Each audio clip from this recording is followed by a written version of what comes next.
almost out of nowhere, the Saboti legislator Caleb Amisi has come up with a suggestion for a presidential candidate for the next election. That is most interesting. He has suggested former Chief Justice David Maraga, and the Orange Democratic Movement, ODM MP, has gone even further than that. He has suggested that Kenyans of goodwill should get together, raise campaign finances for Maraga, so as to ensure that he is the next POC, President of the Republic of Kenya. Now, let me be very honest. Out of all proposed candidates and suggestions for the next president of Kenya, in my opinion, this is the most interesting, the most fascinating, and the most viable. After the nightmare of nikiweka Biblia chini, tumetenga, tumepanga, na tutatenda. After that nightmare, which has to be the climax of nightmares Kenyans have gone through since independence, of broken promises from politicians and even presidential candidates, it goes without saying that going forward, Kenyans can never accept a candidate who does not have a track record, a history they can admire and look at. Kenyans can never ever again consider a candidate for this very important office and even any other office without carefully examining their character. The character of a man. And one of the most attractive and exciting aspects of considering David Maraga for the presidency of Kenya is the season and the time that we have arrived at as a nation. What do we really need in Kenya right now? What are the most important qualities we require in the new Kenya, in the new beginning? What are they? In my opinion, David Maraga fits the bill. It would appear that the former Chief Justice is just the right man to address the core problems we have in our country and what we would need in the character of the next president of Kenya. In my opinion, we do not need somebody with bright ideas. No. We don't need somebody who will do magic and suddenly make the Kenyan shilling very strong against major foreign currencies magically. I dare add, we do not even need somebody to create employment, as important as that is. And with all due respect to Bwana Maraga, I am not saying, even for 1 second, that he is not capable of achieving any of these things I've mentioned. No, I'm not. But what I'm saying is that we need a president with a track record of doing only one thing, and one thing alone. And that is, wait for this one, making Kenya a proper constitutional democracy. Period. We don't need anything else in our next president. And I'll tell you why. And it is really very simple. Kenyans are a very hard-working, very innovative, very creative people. And therefore, all they need is just one thing. And very many things will be achieved in our country just like that. All Kenyans need is an enabling environment. And that enabling environment is a constitutional democracy. A president who follows the Constitution to the letter. Friends, that is all we need. Now, granted, I agree, that may sound naive to anybody who understands statecraft, to anybody who understands the nitty-gritty of running a nation and the reality on the ground. I agree, that may sound a little naive. However, in my opinion, it is not. And let me tell you a story to illustrate my point very emphatically. In 2013, the victory of the Uhuru-Ruto partnership for the presidency was contested in the Supreme Court.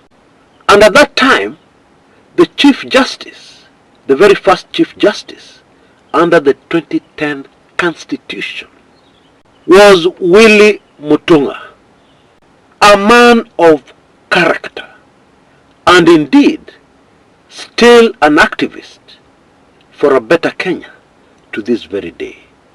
Very well respected. And even in 2013, Willie Mutunga had a history. He had served jail time as a political prisoner, jailed by Moi. And indeed, during his tenure as Chief Justice, he got the opportunity to go back to his cell where he had spent a few years in Shimo La Tewa prison in Mombasa. And at least some of us will remember that as Kenyans waited for the ruling of the Supreme Court, many expected the Supreme Court to nullify the election of President Uhuru Muigai Kenyatta as President of Kenya. But he didn't. And what surprised us even more is that Bwana Mutunga told us that the decision was unanimous. What that means is that all 7 Supreme Court judges voted in favor of that decision. And that decision, to this day, has remained a puzzle to many Kenyans. Well, brace yourselves. That mystery is about to end. Shortly after that ruling, I received information from an impeccable source about a very interesting conversation that took place amongst the Supreme Court judges. I was told that they very seriously considered nullifying that election and returning Kenyans to the polls for the presidency. But something discouraged them from going in that direction. What was this? Well, it can be summarized in a very short sentence. After you nullify a presidential election, what next? What will happen next? Simple answer to that question: chaos. It would seem that somebody convinced the judges that nullifying a presidential election in Kenya would be irresponsible. Mostly because even after punishing Kenyans, taking us through all that chaos, the powerful forces that rigged that election would just simply rinse and repeat the very same process and get the very same results. And so, according to my source, the Supreme Court returned a responsible verdict. Fast forward to 2017. On 1st September of that year, David Maraga's Supreme Court guaranteed their place in Kenyan history, and indeed in global history, because what they did had hardly ever happened anywhere in the world. I think only once or twice before by that time. And they nullified the re-election of the Uhuru Ruto team. And many of us will remember the celebrations that broke out right across the country called Kenya. Now, did they take the irresponsible decision that Chief Justice Mutunga's Supreme Court had avoided? Were they responsible? Well, let's be honest. What had been predicted then in 2013 is exactly what happened. Chaos, followed by rinse and repeat. And therefore, the nullification of that presidential election achieved zero. Well, I don't agree. And this is why, in my opinion, Kenyans need to change their thinking. You see, the Supreme Court in 2017 did its part. Other institutions failed to do their job. And that is why we had the results predicted in 2013 unfolding in our country. Bottom line, our country does not change magically right across the board with all institutions changing overnight. No, that is not human. What happens is that a country changes one institution at a time. And that's why we need this to start at the top. Have a president who follows the Constitution to the letter. And then, over time, we will have a kind of trickle-down effect. And other institutions, one by one, will change. And one day, we will have a Kenya that is unrecognizable. And that is precisely my point. In other words, the office of the president currently has enough powers to force, over a reasonable period of time, a constitutional democracy in the country called Kenya. And this is the exact thinking I still had in the year 2013. And that is why when I walked into a polling booth that year, I voted for Martha Karua. You see, I had had a very bad experience in the 90s in one election where I allowed tribal demons to take over my voting decision. And I had voted very enthusiastically for Charity Kaluki Ngilu, just like my late political lecturer, simply because she hailed from the tribe of my political lecturer, and had kicked myself later. My conscience had weighed very heavily on me later, and I vowed from then on I would only vote on principle, even if the person I voted for ended up with only one vote, mine. At least my conscience would be clear. At least I would be relaxed, whatever happened after that election. And so in 2013, my thinking was, all the country needed was somebody who was going to fully implement the 2010 Constitution and fully enforce it as a president. And after analyzing all the other candidates, Akina Raila, Akina Uhuru, etc., etc., I came to the conclusion that the most suitable candidate to achieve that was Martha Karua. And it was not an easy decision for me, because I was still very disturbed by the role Martha Karua played in the contentious 2007 presidential election in support of Kibaki's rigging then. But no human is perfect, and in any case, I considered her track record, what she had achieved before, and I came to the conclusion, out of all the other presidential candidates, she was best suited to deliver what I considered the most important thing for the country at that time. You see, doing the right thing is not easy. Sometimes it can even cost you your life. Yeah, that's important to always remember. And David Maraga took a decision that was the right thing to do, and influenced some of his colleagues to take the same decision, and nullified a presidential election. And let us not forget that there were consequences.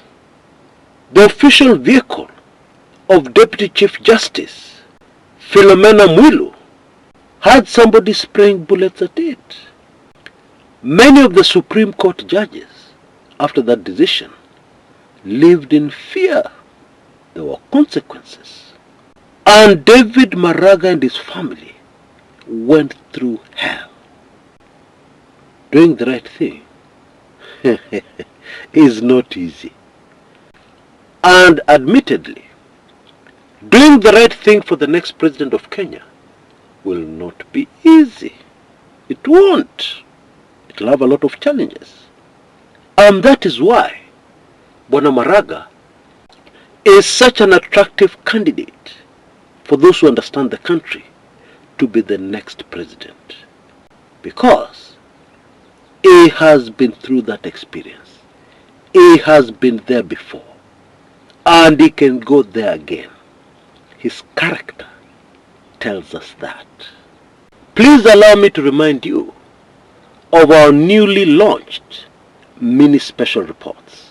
Very short, 3 to 4 minutes, but it contains all the highly sensitive information that was in the previously released special report, which you may have missed because of the cost.